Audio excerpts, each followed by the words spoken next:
So, correct me if I'm wrong, sir, but I think those experiences of your childhood are getting reflect even in your books, Chitra Bithika.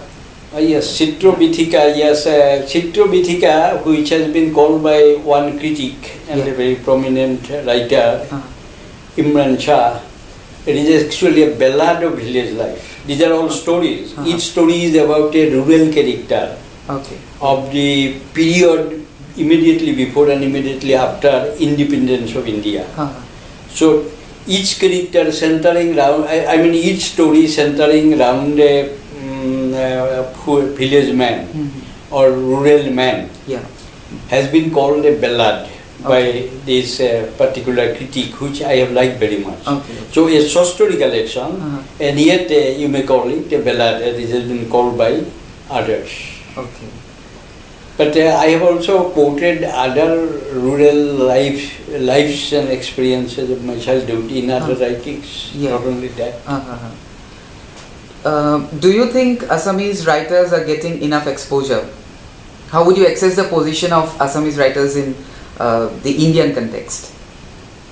Yes, we have some difficulty in having exposure as Assamese writers, because as you know, Assam is geographically isolated from the mainland. Correct. And because Assam is geographically isolated from the mainland, we hardly have experiences of meeting people outside. And outside writers or people also have a rare opportunity to meet us here, because many people do not like to visit this geographically isolated area.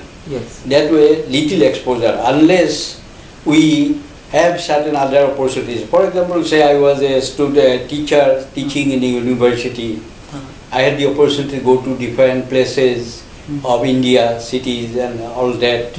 So that is a different kind of experience. But by and large, Assamese writers have very few opportunities to go outside or meet outside people. And what would you like to say about the status of Assamese women writers? Status of Assamese women writers, I would not say it is very high. First thing, Assamese women, just like Indian women also, not different from Indian women, had little education, formal education until recently. For example, only towards the end of the 19th century and beginning of the 20th century, women were given the girl children actually, were given the opportunity to go to school. So when they became educated and were capable of writing books or writing pieces, literary pieces, it was already say the 1920s or 1930s. So it is by that time when we started having women writers. Not that earlier we had no woman writer at all. For example, even in the Vaishnavite age, medieval period, we had one woman writer. She started writing Vaishnavite hymns, Padma Priya. Then our first woman novelist, native woman novelist, was a woman, Padmavati Devi Fukonoti, with her novel Hudormar Upaikhan. So, but those were exceptions. When we started having in a regular stream women writers, it was already the 30s from when we had. Now we have some women writers who are of the highest order in Assamese literature, highest echelon. For example, Nolini Baladevi, the poet. For example, there is Mamuni Usam Goswami and Nirupama Bargohai, the novelists. And since then on we are having just novelists, but these novelists are in the highest echelon. That does not mean that all the women writers have equal opportunity. Only recently we started assessing women writers in their own way or in their proper perspective.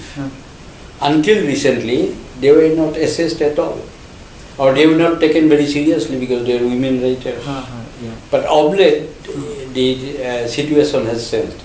Now women writers are also ranked with male writers and they are assessed properly with the same scale. Recognized and assessed properly. What kind of contribution do you think Assamese literature is making towards Indian literature? It is very difficult to say what contribution, because Indian literature, as the motto of Sahitya Academy tells us, Indian literature is one but written in many languages. So Assamese literature is also Indian literature, but it is written in the Assamese language. So whatever we have produced in the name of good Assamese literature is a part of Indian literature.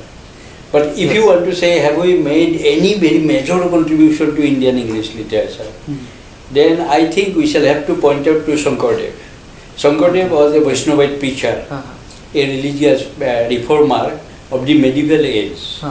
But he was exceptional amongst the Indian medieval Vaishnavite preachers in the sense that he was a writer of a very high order.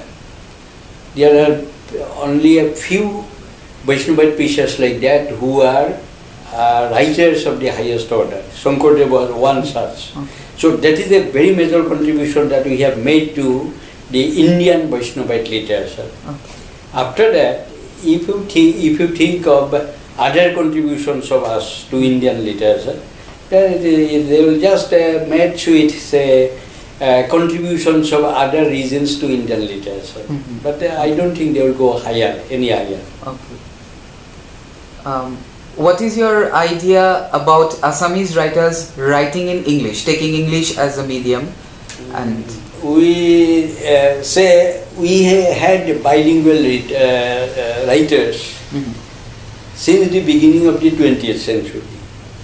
For example, Lakshminath Bezbarua also have a book on our Vaishnavite literature and Shankardev in English.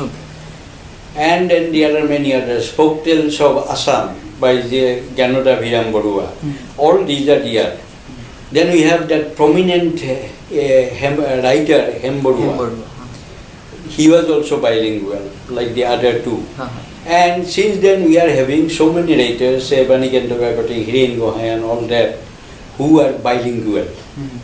So these are bilingual writers. Do you want to know anything about them or anything about their contribution or what? What do you want to know about them? Yes, these are bilingual writers, but we would not call them Assamese writers writing in English. Not solely in English, but bilingual. They were Assamese writers writing also in English. Also in English. But of late, say from 90s onwards, we have started having some writers who can actually be called Assamese writers writing in English.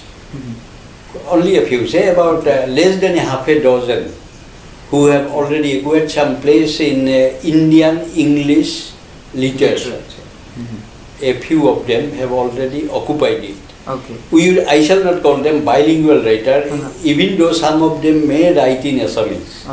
They are English writers from Assam. That means Assamese English writers. So the history of literature of Assam has seen bilingual writers, but of late we have come for writers who are writing only in English. Assamese writers should have a place in Indian English literature.